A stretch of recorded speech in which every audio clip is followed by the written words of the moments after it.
आज मैं आपको जो कहानी सुनाने जा रही हूँ ना दोस्तों, आपके रोंगटे खड़े हो जाएंगे कि समाज इतना गिर चुका है ना कि क्या कहें।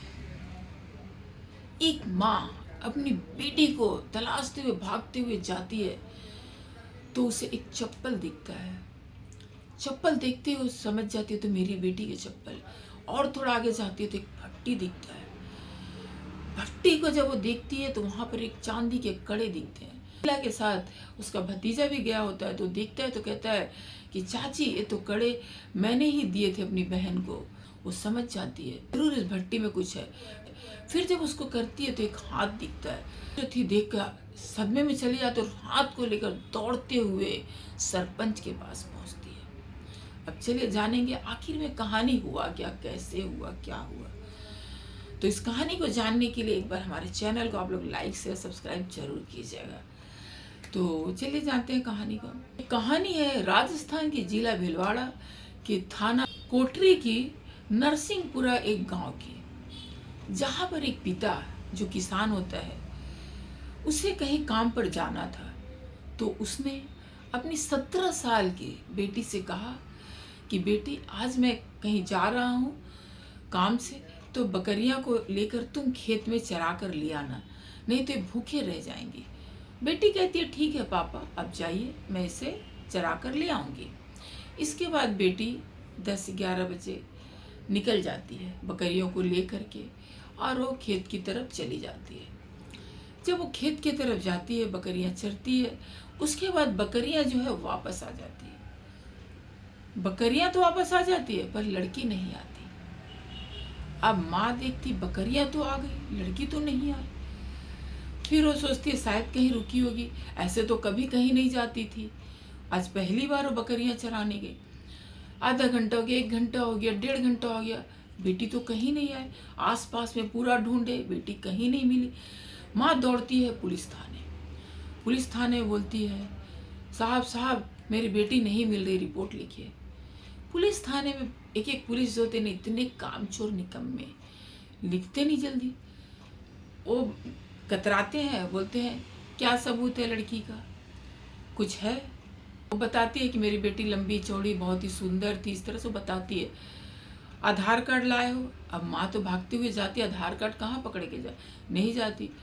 एक एप्लीकेशन लिख के दो, तो बोलती है ठीक है। वो भतीजा भी साथ में रहता है कि एक पेपर दीजिए। अब बताइए पुलिस थाने में एक पेपर नहीं होती है, पेपर भी नहीं देते उसे लिखने के लिए।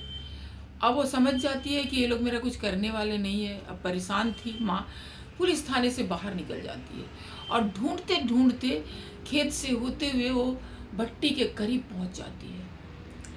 वहां पर जाते ही उसे पहले एक चप्पल दिखती है। उसे देखते साथ उसे लगता है तो मेरी बेटी की है। और आगे बढ़ती है तो एक भट्टी दिखता है, 4 भट्टी होते हैं। तो उस भट्टी के पास एक चांदी का कड़ा मिलता है। जब वो उठाकर देखती है तो इनका भतीजा इनके साथ जो होता है वो कहता है चाची ये तो वही कड़ा है जो बहन को दी थी पहनने के लिए। अब तो जो माँ होती है काफ़ी परेशान हो जाती है। फिर वो भट्टी को लकड़ी से हटाकर ऐसे ऐसे करती है, देखती है तो एक हाथ मिलता है। अब हाथ जैसे ही वो बाहर निकालती है सदमे में चली जाती है, क्योंकि वो हाथ जो था उनकी बेटी का था।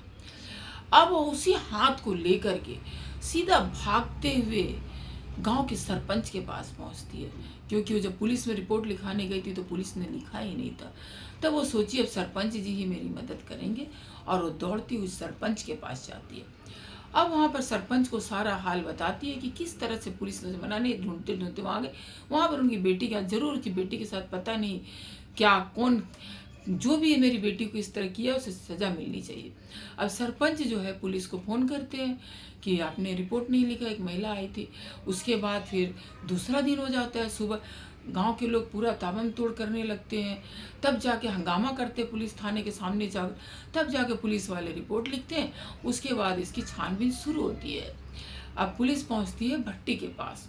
भट्टी किसकी है तो पता चलता है कि जो कालबेलिया लोग होते हैं ना, उनकी ये भट्टी है। वो लोग यहाँ पर कोयले बनाते हैं, लेकिन उस वक्त तो कोयले का सीजन नहीं था तो भट्टी जल क्यों रही थी। फिर वो लोग कालबेलिया जो में जाते हैं, वहाँ कुछ 12-15 लोगों का समूह था। वो लोग तो मतलब टेंट बना के रहते हैं, फिर जाते हैं, इस तरह के बंजारन होते हैं।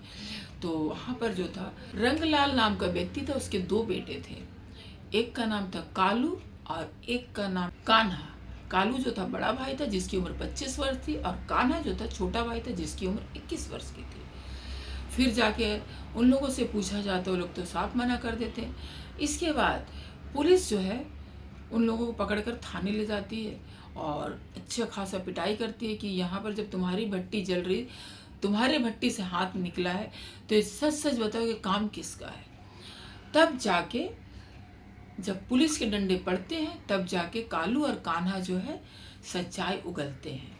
तब वो बताते हैं कि उस दिन शाम को एक बहुत ही सुंदर लड़की इस तरफ आई थी बकरियां चराने।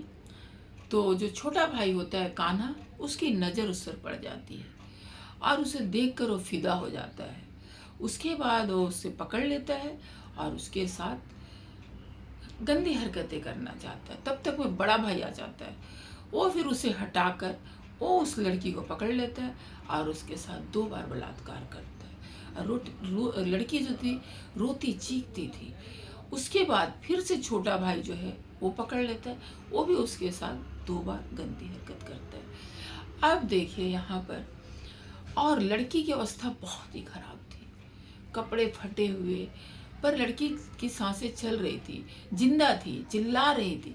बस ये लोग उसके सर में एक डंडे से मारते हैं ताकि हल्ला ना हो। सर पर जब डंडा लगता है तो लड़की जो है बेहोश हो जाती है। तो ये लोग सोचते हैं लड़की मर गई है, और क्या करते हैं, जबकि लड़की की सांसें चल रही होती है, लड़की को ले जाके भट्टी में डाल देते हैं अपने आप को बचाने के लिए।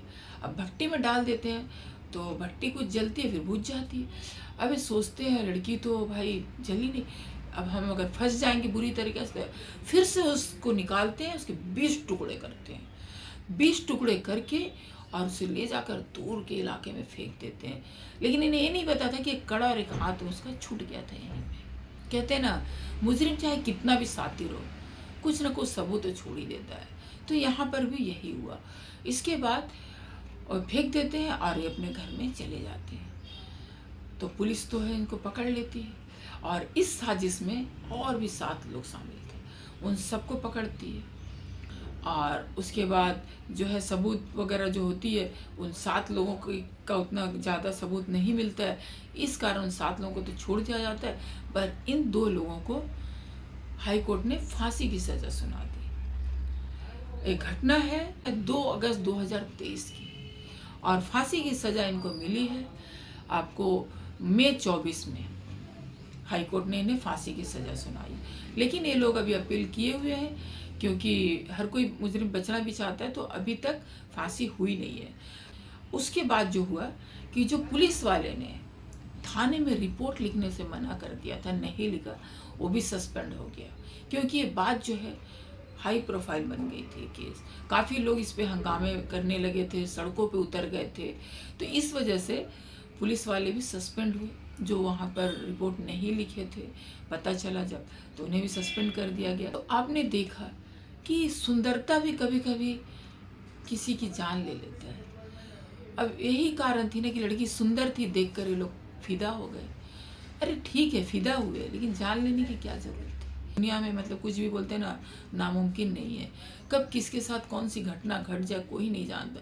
इसीलिए मैं तो हमेशा लड़कियों को हिदायत दूंगी, अकेले कहीं मत जाइए। कहाँ भी जा रहे हैं, आपको हमेशा अपनी सेफ्टी का ध्यान रखना है कि उस जगह पर क्या मेरी सेफ्टी रहेगी या नहीं रहेगी। अगर नहीं रहेगी तो अवॉइड कीजिए, कितना भी गहरा दोस्त हो, कुछ भी हो, ज़रूरत नहीं। थोड़ी सी दोस्ती टूटेगी, टूटने दीजिए, लेकिन आप एक बहुत बड़े हादसे का शिकार होने से बच सकते हैं। तो इसलिए हमेशा सुरक्षित रहिए, स्वस्थ रहिए, मस्त रहिए, और न किसी का शिकार करिए, न अपने आप को शिकार होने दीजिए। और अगर आज के टॉपिक है सच्ची वारदात आपको थोड़ी सी भी अच्छी लगती है, तो प्लीज़ लाइक से सब्सक्राइब जरूर कीजिए और कमेंट करके ज़रूर बताइएगा कि आपको हमारी कहानी कैसी लगी। थोड़ा सा हमें मोटिवेशन मिलता है, आपका एक लाइक ना हमें मोटिवेट करता है, तो हम और भी कहानियाँ और भी मेहनत करते जाते हैं। तो प्लीज़ ध्यान रखिए अपना, अपने परिवार वालों का। मस्त रहिए, स्वस्थ रहिए, व्यस्त रहिए। हमारी वीडियो देखने के लिए आप सबको बहुत बहुत धन्यवाद।